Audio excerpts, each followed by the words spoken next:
It was just supposed to be another late-night gym session.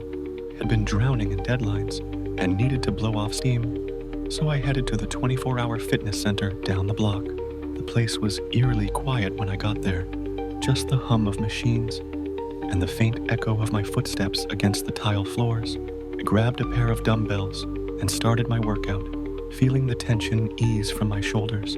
Halfway through my set, I noticed her, a woman, maybe in her late 20s, sitting cross-legged in the corner of the gym by the punching bags.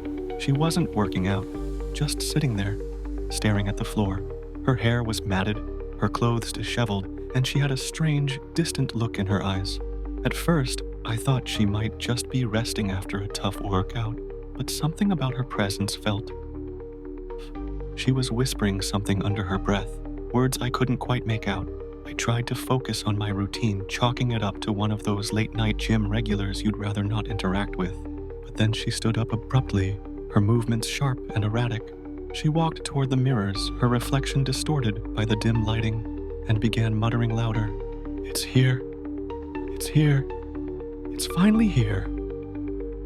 The words sent a chill down my spine. I turned up the music in my earbuds and kept my head down, determined not to get involved.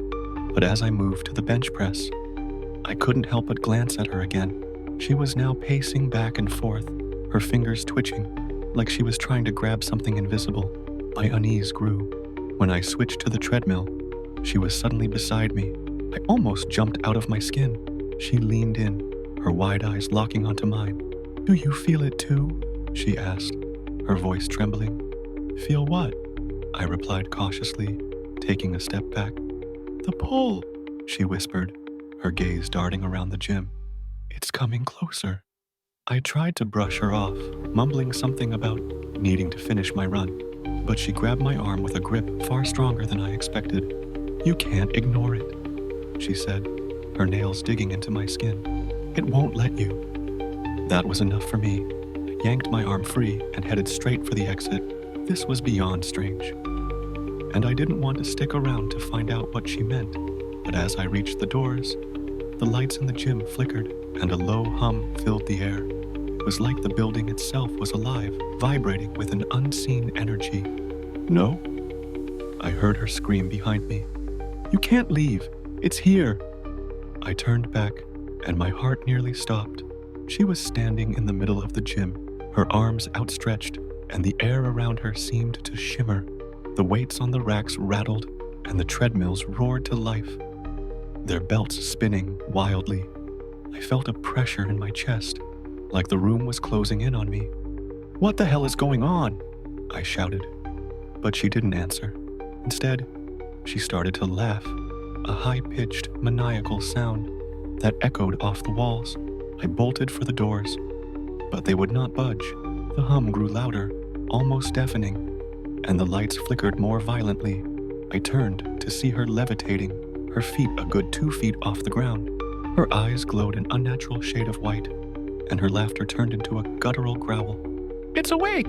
she bellowed, her voice layered with something otherworldly. I stumbled backward, frantically searching for another way out.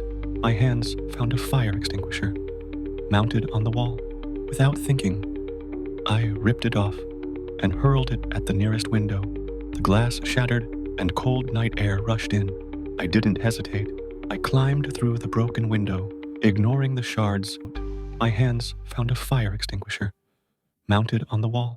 Without thinking, I ripped it off and hurled it at the nearest window. The glass shattered and cold night air rushed in. I didn't hesitate. I climbed through the broken window, ignoring the shards cutting into my hands and knees, and ran as fast as I could. Behind me, I could still hear her laughter mixed with the mechanical hum of the gym. When I finally reached the safety of the streetlights, I stopped and looked back. The gym was dark and silent, as if nothing had happened. I called the police, but when they arrived, they found no sign of the woman or the strange phenomena I described. The gym manager insisted there were no reports of